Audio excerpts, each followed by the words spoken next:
Sometimes, I mean, for me, nothing's a waste.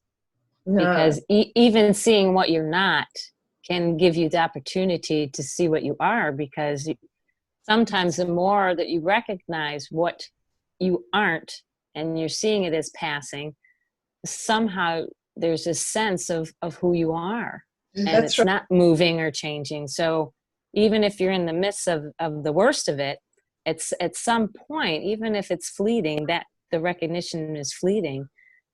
I kept coming back to the recognition that it's consciousness speaking to consciousness about consciousness. Yeah.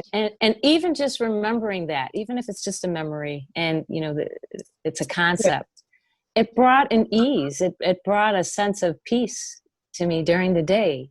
And for me, that was so much better than the constant obsessive thinking and the suffering that I was experiencing. It put a little break in that, just recognizing that, and Bob says it all the time, investigate, look at this. And that's what really brought a huge shift for me when I really stopped living off the nectar of all these teachers' words and the books that I was reading. I just saturated myself with it because I was so desperate for some peace and to quiet this chattering mind. And I think when I took that initiative and really looked, don't just take Bob's word for it, really look for yourself. And that's when it just snowballed. Things just started snowballing, and there was more of the position of awareness looking instead of me being a person trying to find awareness. It started shifting, very subtle and slow, but I can't say enough about that. Not meditation so much, just contemplation, just investigating what's happening right here and now, in any situation at any time. It doesn't have to be in a quiet place and everything has to be perfect. It could be anything at any time. And here we spent another hour and a half talking about it. And don't we love it? Doesn't the Tao say in the very first line, the Tao that can be spoken is not the Tao? But then they spend, 88 verses or something explaining about the Tao that can't be spoken? That's right. That's right. Yeah. And I speak about it so beautifully. Yeah. I tell people it's like trying to put a box around the universe, because that's what words do. It's such a futile attempt to explain infinity with a finite word. It's just like a drop in the ocean. It doesn't even. That's why it can only be a pointer. It can't be the truth. It's just a pointer. That's a great way to present it.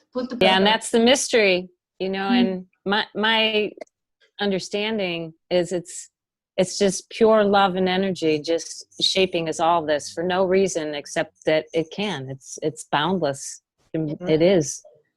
It's just boundless love and energy appearing as everything. And the mind wants to figure that out. It never will, because it's part of that appearance. But my experience is it's pure love. It's just loving to be.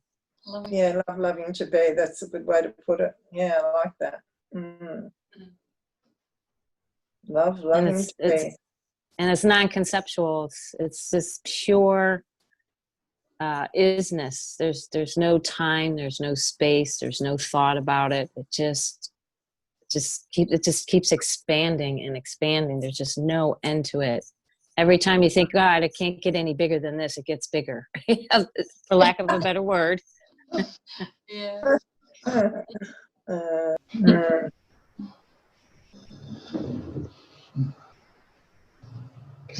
Kat says earlier about people expect birds to sing as they pass by. The opposite. I walk under a tree and a bird drops something on my head. It wasn't from the bird, the singing end.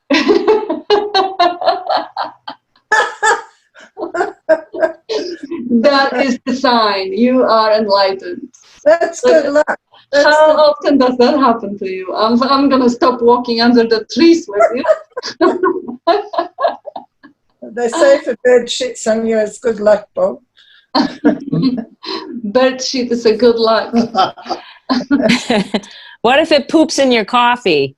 You're sitting there minding your own business and boom, right in your coffee. Ugh, I'm so glad I saw it. If I wasn't there, Oh that would boy. have. Oh, Oh, that would have been holy shit. All right. God. It would have been. Holy shit. But that's a bingo too. Oh, Oh,